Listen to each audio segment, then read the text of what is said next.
அதாவது உணர்ச்சிகளை கட்டுப்படுத்தக்கூடாது, அதை அனுபவிக்கணும். நம்ம எதை அனுபவிக்கணும்னா அந்த வாழ்க்கையில் பசிங்கிறது ஒரு உணர்ச்சி. அப்போ அதை வந்து நம்ம அனுபவிக்கணும், சாப்பிட்டு அனுபவிக்கணும். காமம் என்பது ஒரு உணர்ச்சி. அப்போ அதை வந்து நம்ம அடக்கக்கூடாது, அமுக்கக்கூடாது, அதை அனுபவிக்கணும். பாதுகாப்பான வழியில் அனுபவிக்கணும். ஏன் வந்து காமத்தெல்லாம் அடக்கணும்னு சொல்கிறாங்க அப்படின்னா, அது வந்து காமத்தை அடக்கலைன்னா தப்பான வழியில் போய் அது பாதுகாப்பற்ற ஒரு வாழ்க்கைக்கு வழிகாட்டிடக்கூடாது. அதனால தான் காமத்தை அடக்கு அப்படின்னு சொல்கிறாங்க. காமத்தை அடக்கக்கூடாது, பாதுகாப்பான வழியில் திருப்பி விடணும். அது வந்து உற்பத்தி ஆகிட்டே இருக்கும். அப்படி இருக்கும்போது நீ அதை எப்படி அடக்குவ? இந்த உடலில் உயிர் இல்லாத போது தான் அது வந்து தானாக அடங்கும். உடலில் உயிர் இருக்கிற வரைக்கும் காமம், பசி, தாகம் இதெல்லாம் வந்துக்கிட்டே இருக்கும். தாகத்தை நீங்கள் எப்படி அடக்க முடியும்? தண்ணீர் குடித்தால் தான் அடங்கும். அதுபோல் தான் காமத்தை எப்படி அடக்க முடியும்? உடலுறவு வைத்து கொண்டால் தான் காமத்தை அடக்க முடியும். உடலுறவு வைத்து கொள்ளாமல் எப்படி காமத்தை அடக்க முடியும்?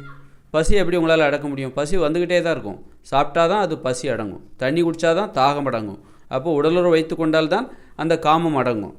அப்போ ஏன் காமத்தை அடக்கணுன்றாங்க அப்படின்னா, காமம் வந்து காமத்தை வந்து பாதுகாப்பான வழியில் திருப்பி விடணும். அது முறையான வழியில் மக்கள் ஏற்றுக்கொள்கிற வழியில் திருப்பி விடணும். கல்யாணம், காதல் இந்த மாதிரி வழியில் திருப்பி விடணும். பாதுகாப்பற்ற வழி, விபச்சாரம் அந்த மாதிரிலாம் போயிடக்கூடாது. கற்பழிப்பு, பாலியல் பலாத்காரம் அந்த மாதிரி போய் சாடிடக்கூடாது. அப்படிங்கிறதுக்காக தான் காமத்தை கட்டுப்படுத்தணும். காமத்தெல்லாம் கட்டுப்படுத்த வேண்டாம், பாதுகாப்பான வழியில் திருப்பி விட்டாலே போதும். அதான் வந்து உணர்ச்சிகளை வந்து நம்ம உணர்ச்சிகளை தான் நம்ம அனுபவிக்கணும். தாகம், பசி, ஆசை எல்லாத்தையும் நம்ம அனுபவிக்கணும். அதே நேரத்தில் அதில் பாதுகாப்பு இருக்கணும். பாதுகாப்பான வழிகளில் போய், நேர்மையான வழிகளில் போய் நாம் அந்த உணர்ச்சிகளை அனுபவிக்கணும். உணர்ச்சிகள்ங்கிறது எது?